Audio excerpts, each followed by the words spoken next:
The first 6 years of my economic life, I wound up broke. Second 6 years, I wound up rich. Someone says, don't you have to do the second 6 years like you did the first 6 years? And jot this down. No. No, you don't have to live the second 6 years like the first 6. You can use all the information and all the advice and repairing all of your mistakes and adopting a new and refined philosophy so that the next 6 years can be totally different than the last 6. No other life form can do this. See, if you were a tree, you'd be stuck. As a tree, if you used up all the nourishment that was around you and you couldn't change location, see, you would die. But that's not true. Human beings can change location, go north, south, east, west, live here for a while, live somewhere else for a while. So that's a note to make. You can greatly alter the course of your life. Now here's the next note to make. 5 years from now, you will arrive. The question is where? If you keep up your present disciplines and keep up the present pace that you're on, where will you be in 5 years? Boy, it's easy to say, hey, I haven't really thought about that. So now make this note. In 5 years, here's the probability. You will either arrive at a well-designed destination or an undesigned destination. And I promise you, 5 years from now, you really don't want to arrive at an undesigned destination. Because you may very well wind up wearing what you don't want to wear, driving what you don't want to drive, living where you don't want to live, maybe doing what you don't want to do. Simply because you didn't design a better destination. Now, sometimes after we've lived a few years now to repair our mistakes and get back on track seems like a tough job. If you start early, the fortune belongs to you. If you start early. All fortunes that are available to humans, if you start early, the promise looms large and the odds are heavy in your favor. Now, yes, it's possible to do some radical things starting late and still arrive with some good treasures and some good things. But when you haven't got that much time left, now sometimes the decision has to be so drastic people are not willing to make it and they're too tired and too weary and too ill. And say, look, I don't have much time left. It's not going to happen for me anyway. It's easy to take that attitude. But everyone here, we've got the time over the next 10 years. We've got the time the next 20 years. We've got the time the next 30 years to make some repair now in our errors of the past and set up some new disciplines. And I'm telling you, that's going to change everything. So, 5 years from now, I wish for you to arrive at a well-designed place. A place of productivity, a place that'll make you feel good about yourself, a place that'll give you honor and respect, a place that'll give you influence to touch other people 5 years from now that you couldn't do today. Where will you be in 5 years? Key phrase, we go the direction we face. If you start designing something at the end of this direction, sure enough, you will start going the direction you face.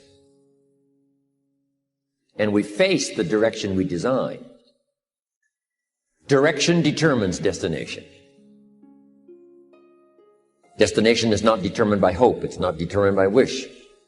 Destination is determined by direction. You cannot change destination overnight. But here's what you can change today, and overnight, you can change direction. And it is so fascinating what a little small change of direction will do. A few decisions in discipline, a few decisions in learning, a few decisions in change of behavior, change of habit, a few decisions in setting goals that you've sort of let drift before. Like I did at age 25, didn't have a list. I immediately started to change that. And I immediately started to change my direction so that very quickly I started heading this direction. In less than 7 years, I was a millionaire. My father taught me way back, son, always do more than what you get paid for. Now, some individuals might argue with that. They'd say, no, you're going to mess up the whole program. I know they're wrong. In my own self-interest, I did what my father taught me, to always do more than I got paid for. Why? To make an investment in my future. Do more than you get paid for to make an investment in your future. and it's paid off for me. If you're wanting that big promotion, are you going to go up to your boss and say, just give it to me? I'll work harder if you just give me that promotion. No, it doesn't work that way. You've got to do more in your current position so that you get noticed, so you stand out from everybody else. So the boss says, hey, we've got this position opening up, and I think we should give it to Nancy. She does so much more than we expect. Just imagine what she'll do if we give her this promotion. You've got to do more than you're paid for. You've got to. It's an investment in your future. It's one thing to make a sale. I'm telling you, if you make a sale, you'll make a living. All of us have found ways to make a living. What got interesting for me early on was to figure out ways to make a fortune. You'd say, well, Mr. Rohn, how would I deserve to make a fortune? It's easy. Render fortunes of service. People will do things you cannot believe for people who give them good service. Here's one of the greatest gifts you can give anybody, the gift of attention.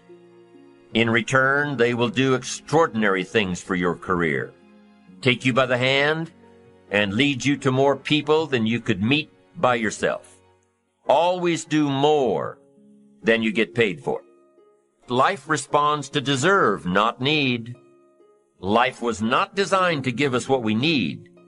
Life was designed to give us what we deserve. Once you understand that little life principle in your own self-interest, I'm telling you, it's life-changing. The ancient law does not go like this. If you need, you will reap. No, it doesn't work that way.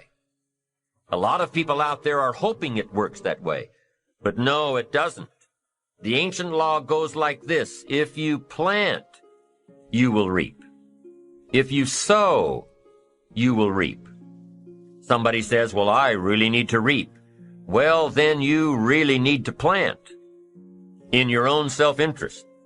Your own self-interest needs to be educated in how to plant, how to do it so everybody wins. Because life doesn't respond to need. You can't go to the soil and say, I need a crop. The soil just smiles at you. And here's what the soil says. Don't bring me your need, bring me some seed. Bring me some effort. Bring me some discipline. Bring me some interest. Bring me some service. Bring me these things, and I'll return to you multiplied by 2 times, 5 times, 10 times. You can't come with need. You've got to come with seed. You've got to come with willingness. You've got to come with skills. You've got to be willing to learn, willing to change, willing to grow, willing to put yourself out, willing to stand up to the bad weather, willing to pull out the weeds, willing to nurture. That's the only way you get a return. Once you understand these principles, self-interest now truly becomes an exciting challenge, making sure everybody wins. Enlightened self-interest makes sure that everybody wins.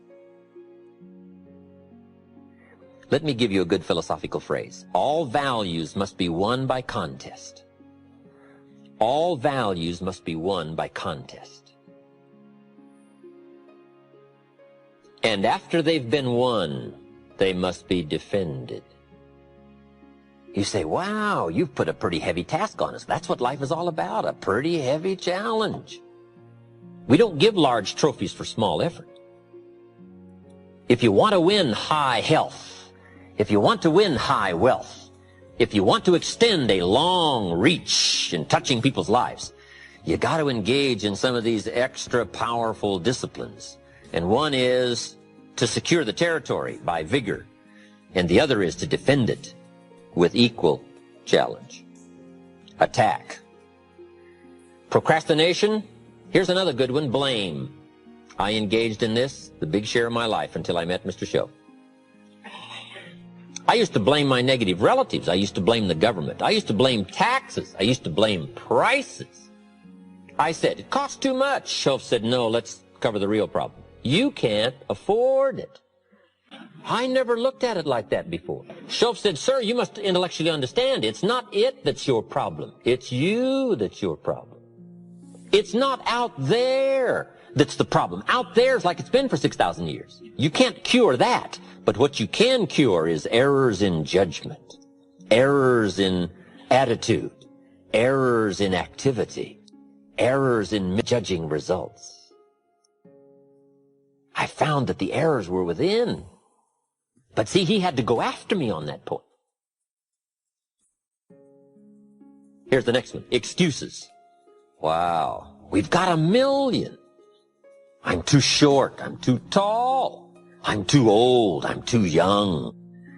I don't have the money. I don't have the experience. On and on and on with the excuses. Learning to attack. Very important. Procrastination. That's a good one, front and center. We've got to attack procrastination because it's so insidious. It eats up such large chunks of your life and leaves you in a small corner. Putting it off. Delaying. Letting it slide. Now, I'm one of the best to attack procrastination because I confess to being one of the all-time great procrastinators. I've done a lot of things, but I've put a lot of things off. Procrastination. I am so good, I could teach it. But I also know the pain of procrastination. I also know the regret that comes from procrastination. I can also show you pieces of my life missing, never to be repaired, because I let it slide. Now see, if we all studied our own lives, and we're trying to help somebody with this insidious disease of procrastination and putting it off, front and center, we use ourselves as best example because you feel the strongest about your own experiences and your own emotions. Do you think you could help somebody with procrastination?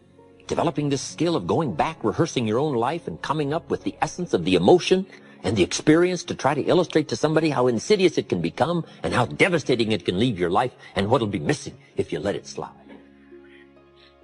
That's what we call learning to attack the problem. Now, underline the word attack. It's very important to go after the insidious. If the future gets clear, the price